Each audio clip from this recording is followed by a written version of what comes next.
Okay, moving on to dementia and degenerative disorders. The key focus here is going to be on the word degenerative. And what you need to understand is that in these particular disorders, what's going to happen is you're going to lose or degenerate neurons.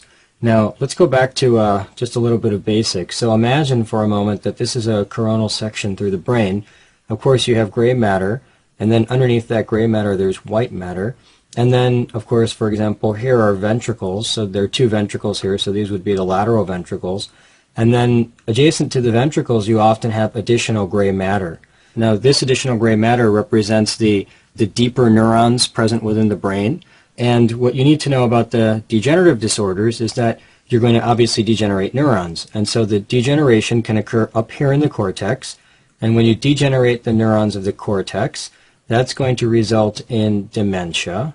In addition, you can degenerate the neurons in the deeper structures of the brain. In particular, the key structure that we're going to focus on is something called the basal ganglia. The basal ganglia are neurons present within the deeper brain that are important for movement. And therefore, if you degenerate the neurons of the basal ganglia, that's going to result in movement problems. And so this is the paradigm that you need to have in your mind concerning the degenerative disorders. Now, of course, I'm going to give you much more detail as we move forward, but this is just to lay down a basic principle in your mind. Now, with that, let's begin the text. So I say that degenerative disorders are characterized by the loss of neurons, and of course, that's going to be within the gray matter. And you can lose neurons within the cortex, and when you lose neurons within the gray matter of the cortex, that's going to result in dementia. Or you can lose neurons within the brainstem and the basal ganglia. But really, the key idea here is the basal ganglia. And when you lose these neurons, that's going to result in movement disorders. The first of these disorders is Alzheimer's disease. This is a degenerative disease which involves the cortex, in particular the neurons present in the gray matter of the cortex.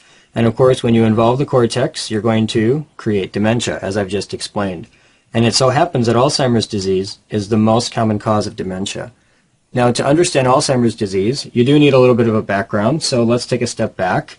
This is a neuron, and I'm drawing for you the cell membrane of the neuron. And present on this cell membrane of the neuron is a receptor, which is derived from a protein called amyloid precursor protein. Now, we don't know what this receptor does, but what we do know is that when this receptor is being broken down, remember that it's a protein, it's going to be used, and over time it's going to be broken down and then recycled. So when this protein is broken down, it normally is broken down by an alpha secretase enzyme, which results in an alpha byproduct, which can then be turned over without any problem. However, sometimes it can be broken down by a beta secretase, which results in a beta product, and the problem with that beta product is that it cannot be turned over, and instead it deposits as an amyloid. And this is called A-beta amyloid. So A-beta amyloid, when it's produced, cannot be broken down, and then it begins to deposit within the brain. And it's the deposition of A-beta amyloid that then results in Alzheimer's disease. Again, very simplistically, amyloid precursor protein gets cleaved. That results in A-beta amyloid. A-beta amyloid deposits within the brain, resulting in Alzheimer's disease. The clinical features of Alzheimer's disease are all based on dementia. Now remember, dementia is memory loss plus cognitive dysfunction without any loss of consciousness. So this is sort of the definition of dementia.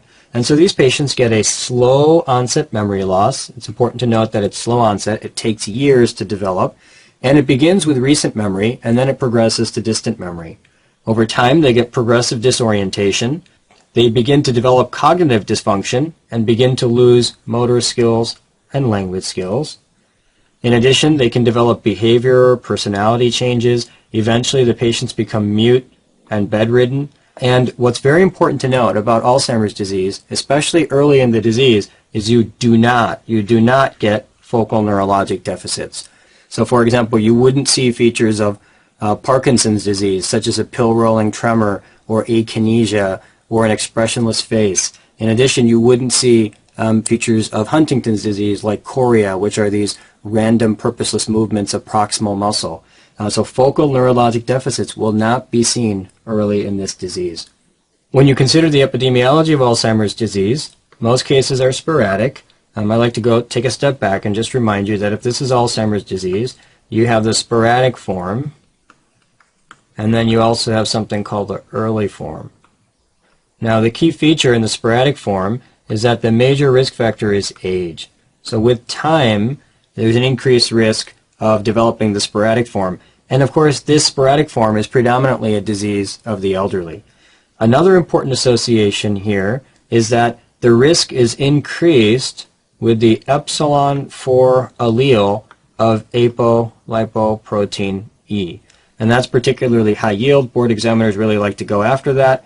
This epsilon 4 allele increases the conversion of amyloid precursor protein to the beta form, and that then of course results in extra deposition of that beta form, resulting in A beta amyloid, which then of course results in Alzheimer's disease. And another thing that examiners like you to know is that there is a decreased risk with the epsilon 2 allele of apolipoprotein E. And so that's a particularly high yield association. Now, if you're having trouble remembering that, it's kind of easy because 4 is higher than 2, and so 4 has the increased risk, and the epsilon 2 has a decreased risk, if that helps you. The second important form is the early onset form, and in the early onset form, you don't necessarily see this in the elderly, but you see it in patients who are younger, and that's what we mean by early onset. Now, the key important associations here are, number one, there is a familial form in which patients have a genetic mutation that's transferred through the family, and the key genetic mutation that results in early onset Alzheimer's disease is called presenilin. Now, there are two genes that can be involved, presenilin 1 and presenilin 2, and the key mutation is actually present within presenilin 1. So mutations in presenilin 1 can result in familial cases of Alzheimer's disease, which would give you early onset of disease. The second association here is that there's an increased risk of the early form in patients with Down syndrome. In fact, by the age of 40, a large number of patients with Down syndrome will have developed Alzheimer's disease. Now, this is particularly high yield, and examiners love to go after it. One of the essential principles here is that, of course, in Down syndrome, you have 3 copies of chromosome 21. And remember, and very high yield, that the amyloid precursor protein that eventually results in the formation of the A beta amyloid is actually present on chromosome 21. And so because the patients with Down syndrome have 3 copies of chromosome 21, they have an extra copy of amyloid precursor protein, and hence there is an increased production of the A beta amyloid. And so that, again, is a particularly high yield board association. Now, with that in mind, let's go back and read the text. So we say that most cases are sporadic. The sporadic form is seen in the elderly. The key risk is age. There's also an association with the epsilon 4 allele of apolipoprotein E. Of course, the epsilon 4 is associated with an increased risk, and the epsilon 2 allele is associated with a decreased risk. Early onset Alzheimer's disease would be seen in younger patients. One key association is that there is a set of familial cases, the major mutation here being in a gene called presenilin 1. The second association here is Down syndrome, and the major issue here is that the amyloid precursor protein is present, of course, on chromosome 21, and so that's particularly high yield to be aware of. When a patient develops Alzheimer's disease, there are a few classic pathologic features that will arise within the brain. Now, it doesn't matter whether you're talking about the sporadic form or the early form, the pathologic features are similar. However, we do need to be aware of them, and so this first image highlights one important pathologic feature, and that is that you get diffuse cerebral atrophy of the brain. Now, very important to note that this cerebral atrophy will be diffuse. When you get this atrophy, a few important changes occur. First of all, can you see these folds running across the brain here? These are called the gyri. And one of the key findings is that you're going to get narrowing of these gyri. And so that's one of the hallmarks of atrophy. In addition, notice that you've got these spaces here between the gyri, here and here, for example, and here. These are called the sulci. And so the second finding will be that you'll get widening of the sulci. So again, diffuse atrophy with narrowing of the gyri and widening of the sulci. Now, a consequence of this atrophy, which is not shown on this slide, but is important to know, is that because you're losing brain mass, the ventricles are actually going to dilate and take up some of that space. And so when you get dilatation of the ventricles due to loss of brain mass, we call that hydrocephalus ex vacuole. And that's an important point to be aware of, so that in this particular case, were we to cut through this brain and look at the ventricles, we would notice that there is dilation of the ventricles, and so again, hydrocephalus ex vacuo. Now that's not due to any increase in CSF. Instead, it's actually due to atrophy of the brain with loss of parenchyma. The next important pathologic finding is that there will be development of something called a neuritic plaque.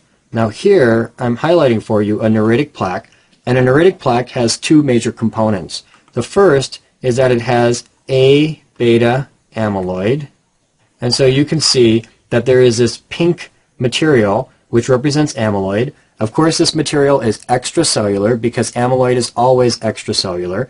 And this pink material, as it deposits, it begins to entrap neuritic processes. So that within here, you're also going to have neuritic processes. And so we call this whole thing a neuritic plaque, and it's a combination of A-beta amyloid with entrapped neuritic processes. Now, important to note that this A-beta amyloid is actually derived from amyloid precursor protein. A second important point to note, which is not highlighted on this image, is that this A-beta amyloid can also deposit around blood vessels within the brain. And when it deposits around blood vessels within the brain, we call that cerebral amyloid angiopathy. Now the problem with this deposition is that it then weakens the wall of the blood vessel, which increases the risk for hemorrhage into the brain. And so that's a particularly high yield association as well, i.e. cerebral amyloid angiopathy. The third pathologic hallmark of Alzheimer's disease is the formation of something called neurofibrillary tangles. Now notice that I've highlighted for you here a neuron. This is the nucleus of the neuron. And within this neuron, you can see all these delicate fibers running through the cytoplasm, which is sort of creating this flame-shaped edge to the cell. And so what's happening here is that you've got deposition of something called a neurofibrillary tangle within the cytoplasm of the cell. Now board examiners like you to know that present within this neurofibrillary tangle is a protein called tau. Tau is a microtubule-associated protein. It helps to organize the microtubules, which are part of the cytoskeleton within the cytoplasm. In this particular case, what happens is this tau becomes hyperphosphorylated. And when it becomes hyperphosphorylated, it can no longer assist in the organization of those microtubules, and so you get these funny neurofibrillary tangles within the cytoplasm of the cell. Now, board examiners like you to know that within the neurofibrillary tangle is going to be hyperphosphorylated tau, and that's particularly high yield. The diagnosis of Alzheimer's disease is a presumptive diagnosis. It's made clinically, but only after excluding all other causes of dementia.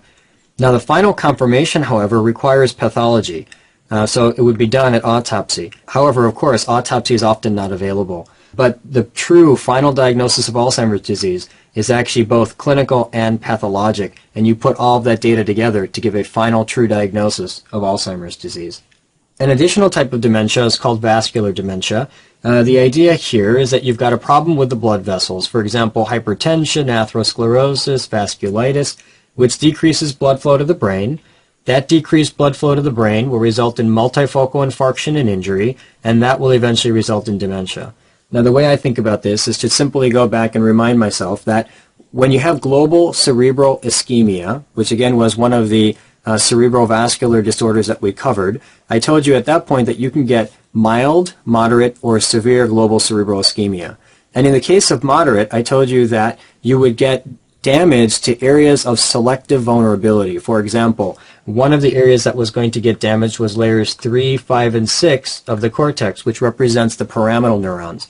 Now imagine if you're knocking out pyramidal neurons from the cortex, what you're really doing is knocking out the gray matter of the cortex, and of course that could eventually result in a dementia. In addition, recall that I told you that another select region of damage would be the hippocampus of the temporal lobe. Now, when you damage the hippocampus of the temporal lobe, you're going to create problems with memory. And of course, memory is also an essential component of dementia. And so vascular dementia, one way to think about it is that it is a consequence of moderate global cerebral ischemia. And of course, this is important because if it's a vascular dementia, you might be able to alleviate the vascular problem and therefore improve the patient's symptoms and prognosis. So this is important to know that it is a relatively common cause of dementia in the elderly. Pick's disease is another degenerative disease of the cortex. However, what's important to note is that this predominantly involves the frontal and temporal cortex and spares the parietal and occipital lobes. The way I think about this is that in Pick's disease, it picks the frontal and temporal cortex. Now this is important because remember, in Alzheimer's we had diffuse atrophy of the cortex, and here it's going to be the frontal and temporal cortex. Now the consequence of this is that when you knock out the frontal cortex, you're going to develop problems with behavior, and when you knock out the temporal cortex, you're going to get problems with language. And so along with dementia, you get early behavioral and language symptoms. Now were you to examine the brain microscopically, you would see round aggregates of tau protein within the neurons of the cortex. Now recall that tau protein is a microtubule-associated protein. It helps the microtubules of the cytoskeleton arrange themselves properly. And in this particular case, you're going to get these round aggregates of tau protein. Now recall in Alzheimer's disease, we also had tau protein, which was forming neurofibrillary tangles, but we didn't get round aggregates, we got the neurofibrillary tangles. In this particular disorder, we have tau protein. Instead, it's going to produce these round aggregates, and that's particularly high yield as well. Switching gears a little bit, Parkinson's disease is a degenerative disorder in which you lose neurons. However, instead of losing neurons predominantly in the cortex, you actually lose neurons in the deeper gray matter structures of the brain. Now, one of the most important gray matter structures in the deep brain is the basal ganglia. The basal ganglia helps to regulate movement. We'll talk about that in a minute. And in this particular case, i.e. Parkinson's disease, you are going to lose the dopaminergic neurons in the substantia nigra pars compacta, which is part of the basal ganglia. Now, in order to really understand this, we have to go to the whiteboard. Let's remind ourselves that the cortex communicates with the basal ganglia, and the basal ganglia then sends its input back into the cortex, and the purpose of this loop is to help to regulate movement. Now, the key processing center of the basal ganglia is called the striatum, and what you need to know about the striatum is that the striatum has the ability to send stimulatory signal to the cortex or inhibitory signal to the cortex. Now, in addition to receiving input from the cortex, the striatum also receives input from the substantia nigra pars compacta. And the dopaminergic neurons in particular of the substantia nigra pars compacta will release dopamine. Now, when they release dopamine, binding of D1 receptors on the striatum will result in extra stimulation to the cortex, and binding of D2 receptors will result in decreased inhibition of the cortex. And so the overall effect of dopamine is to increase stimulation to the cortex and decrease inhibition to the cortex, and both of those are going to work to increase cortical function so that you can increase movement.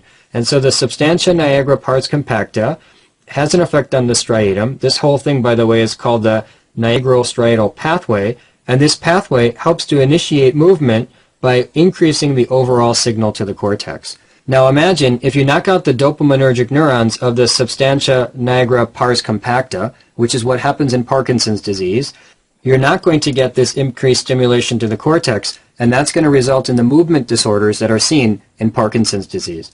Now with that background, we can go back and read the text.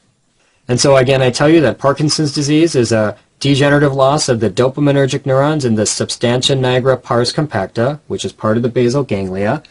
This is a relatively common disorder. The key risk factor is aging. We don't know the etiology. Historically, however, there were rare cases related to exposure to this molecule called MPTP, which was a contaminant in illicit drugs. And board examiners like you to know that MPTP can result in Parkinson's disease. The clinical features of Parkinson's disease are all based on the fact that you've knocked out the dopaminergic input to the striatum, in particular the dopaminergic neurons of the substantia nigra. And of course, with that decreased input to the striatum, you're going to have decreased input to the cortex, and so you're not going to be able to generate movement as well. In particular, these patients get tremor. It's a pill-rolling tremor at rest that disappears with movement.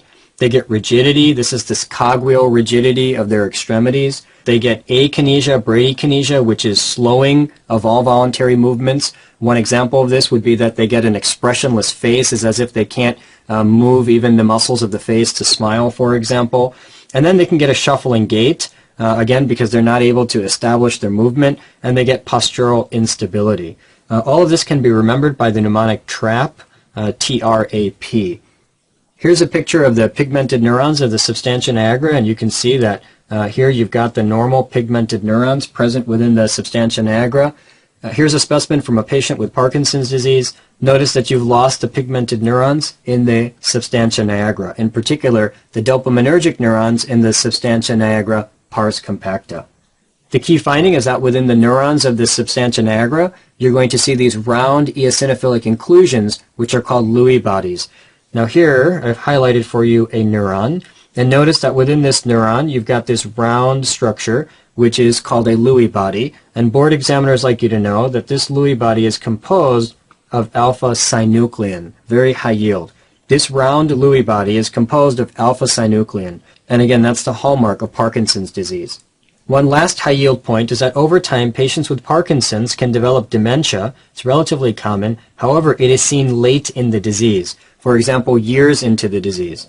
If a patient has early onset dementia, for example, within the first year of diagnosis, that suggests a different disorder, which is called Lewy body dementia.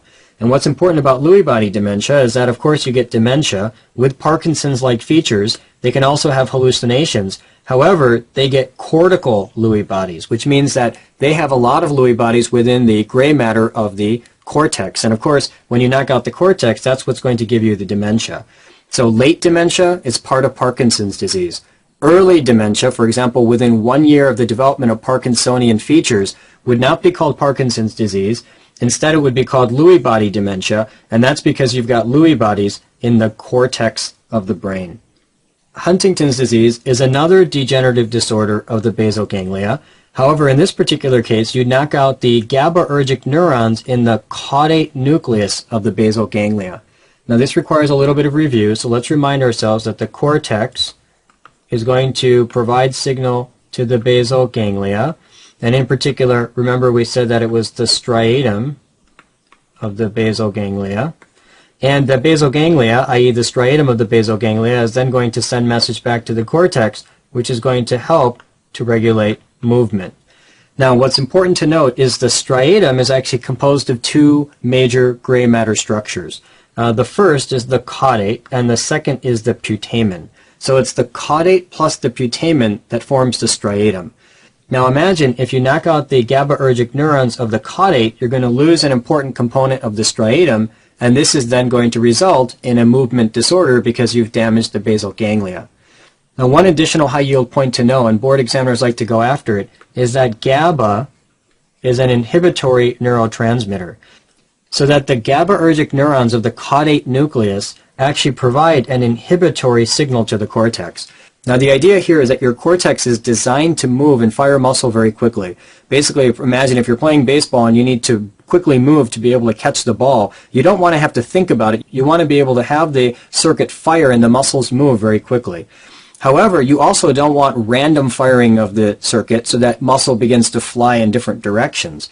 And so you've got this inhibitory hold that's necessary, which occurs via the GABAergic neurons. Now imagine if you lose the GABAergic neurons, you lose the inhibitory hold, and when you lose the inhibitory hold, what's going to happen is you're going to get this random firing of the system, which is going to lead to random movements of muscle, which is called chorea. And so the key problem in Huntington's disease is you lose the GABAergic neurons of the caudate nucleus. When you lose the GABAergic neurons, you lose the inhibitory hold on the cortex. When you lose the inhibitory hold on the cortex, you're going to get random firing of the system, which is going to result in random purposeless movements of the muscles, which is then called chorea.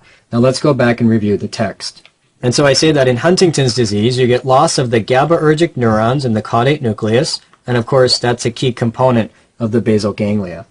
This is a normal coronal section of brain, and from this I'd like to highlight a few important principles of neuroanatomy. Now, of course, this is the gray matter of the cortex, this is the white matter of the cortex. These are the deeper gray matter structures of the brain. Notice that you've got two ventricular spaces here and here, so therefore this must be the lateral ventricle, and this must also be the lateral ventricle. And one thing that I'd like to highlight here is notice that you've got this gray matter structure here, which is pushing in and indenting the surface of the lateral ventricle. Now, when you've got a big gray matter structure that pushes in and indents the surface of the lateral ventricle, that tells you that that's the caudate nucleus. Now, underneath the caudate, what you're seeing here is the putamen, and you've got this stripe of internal capsule going between the caudate and the putamen, and this entire region here is called the striatum. Basically, the caudate plus the putamen equals the striatum. It's called a striatum because you've got this stripe running through the center of it. Now, of course, the striatum is the major processing center of the basal ganglia, which receives input from the cortex and then sends input back to the cortex, and we've already described that.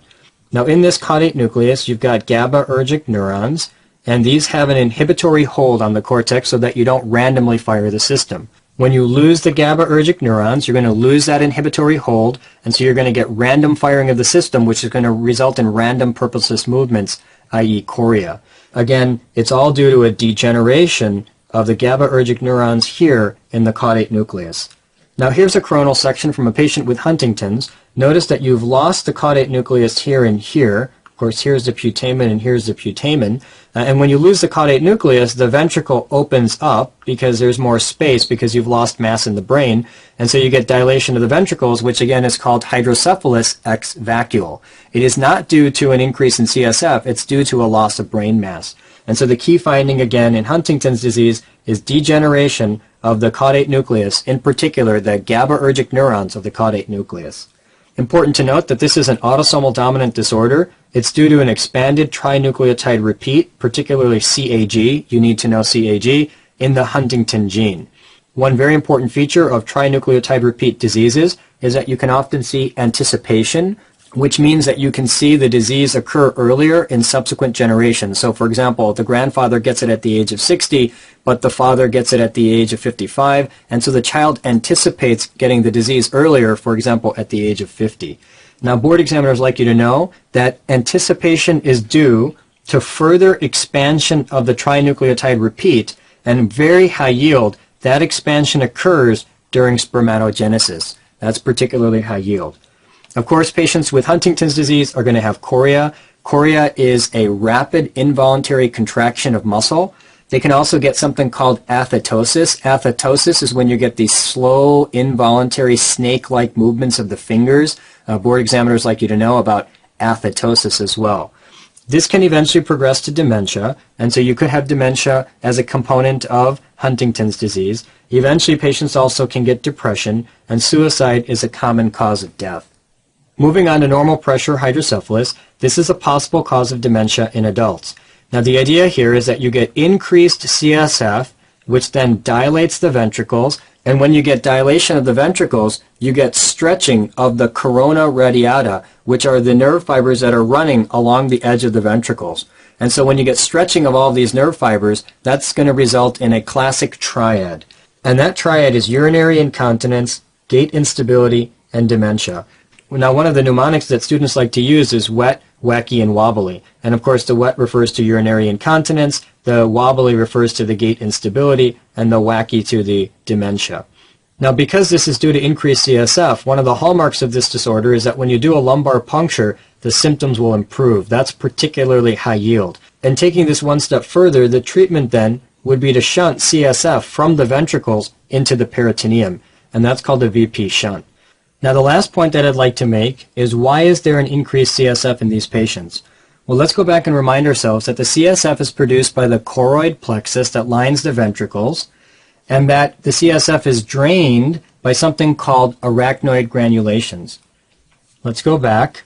Here is the pia, this is the arachnoid, this is the dura. There are these arachnoid granulations, which are outpouchings of the arachnoid that go through the dura to access the venous sinuses here. Now, what happens is the CSF goes up into the arachnoid granulations and then gets resorbed into the venous sinuses. In normal pressure hydrocephalus, for some unknown reason, there is decreased absorption of CSF into the arachnoid granulations. And so that then results in increased CSF, which then results in dilation of the ventricles, which then results in stretching of the corona radiata, high yield, stretching of the corona radiata, which then results in the classic triad of wet, wacky, and wobbly. The last disorder that we're going to cover is spongiform encephalopathy. This is also a degenerative disease, however it's due to accumulation of prion protein. Now in order to understand this, we've got to take a step back and recall that all of us in our brain have prion protein, and it's normally in the alpha helical configuration. Now we call that PRPC, and I've written that here on the board. Now if this PRP gets converted to PRPSC, which basically is in a beta pleated sheet configuration. That then results in production of a pathologic protein which then causes spongiform encephalopathy. Now this pathologic protein in the beta pleated conformation creates two problems. Number one, it will go back to the alpha and also generate additional beta pleated conformation, so it helps to generate more of the pathologic protein. And number two, when you get this pathologic protein, it'll accumulate in the neurons. You can't degrade it. And when you can't degrade it, that then is going to result in damage to the neurons. And the classic damage to the neurons results in these vacuolations in the cytoplasm, which produce these spongy holes or these white holes within the brain matter. And I'll show you a picture of that in a minute. So this is the basic premise, and with this in mind, we can go back and discuss some of the features of spongiform encephalopathy. Now, I say here in the text that a spongiform encephalopathy is a degenerative disorder due to accumulation of prion protein. The pathologic protein, which again is in a beta pleated conformation, that's high yield, it converts normal protein into additional pathologic form, and again, the problem with pathologic form is that it's not degradable. Now, because it's not degradable, it'll damage neurons and glial cells, and the characteristic hallmark will be intracellular vacuoles or spaces within the cells. Now, here's a picture of spongiform encephalopathy, and you can see all these white spongy spaces present within the brain parenchyma. And again, that's the highlight. You get spongy degeneration of the parenchyma of the brain. The next discussion deals with how you can actually develop this beta pleated conformation, meaning how is it that you go from the normal alpha conformation to the beta pleated sheet conformation. And so the answer is that there are three ways. The first is sporadic, where you've got the alpha conformation and it just sporadically converts to the beta form. Now this sporadic conversion is a problem because that single beta form will then go back and convert other alpha proteins to beta as well. The betas will pile up, and then the beta form will then eventually result in spongiform encephalopathy. A second way by which this transformation can occur is if you inherit a bad gene. Now the idea here is that you've got a normal prion gene that produces a prion protein in your brain. If you inherit a bad gene, that gene can result in increased conversion of the alpha form to the beta pleated conformation. Of course, when you get the beta pleated conformation, that'll then convert other alphas to beta, giving you a spongiform encephalopathy. And the third way is transmitted. Imagine if you get exposed to the beta pleated protein, that beta pleated protein can then go into your brain, convert your alphas into beta, and then eventually cause the disease within the normal brain. And so that would be transmitted, and that's why we classically say that prion proteins can also be infectious, quote unquote. The most common form of spongiform encephalopathy is CJD. This is usually sporadic, which means that it occurs via sporadic conversion of the alpha form to the beta pleated sheet. However, it can rarely arise due to exposure to prion-infected human tissue. The classic historical examples would be human growth hormone, which could have been derived from a patient who has, for example, the beta protein, and that beta protein then gets put into another patient, or a corneal transplant, where the cornea is given from one patient who has the beta protein to another normal patient. And this could potentially, although rarely, result in CJD. Now, the hallmark of CJD is rapid dementia, very high yield. The dementia develops within a very short period of time, weeks to months, with the patient eventually dying, usually in less than a year. In addition to the rapid progressive dementia, the patients can also get ataxia because the cerebellum can be involved, and there can also be startle myoclonus. Startle myoclonus is when patients get involuntary contractions of muscle with minimal stimuli, and so that's called startle myoclonus. On EEG, a hallmark would be spike wave complexes, and this is particularly high yield as well. And of course, as I've mentioned, the dementia is rapidly progressive, resulting in death, usually in less than 1 year. Now, there are a couple of other spongiform encephalopathies to be aware of. The first is variant CJD. This is exactly like CJD, however, there are two variations. Number one, it occurs in younger patients, and number two, it's linked to consumption of meat from cows that have spongiform encephalopathy, mad cow disease. And so therefore, these are the two key features of variant CJD. And another spongiform encephalopathy to be aware of is called familial fatal insomnia. This is an inherited form of prion disease, which is characterized by insomnia and an exaggerated startle response. And so these are two other types of spongiform encephalopathy that are important to be aware of. And that concludes our discussion on degenerative disorders.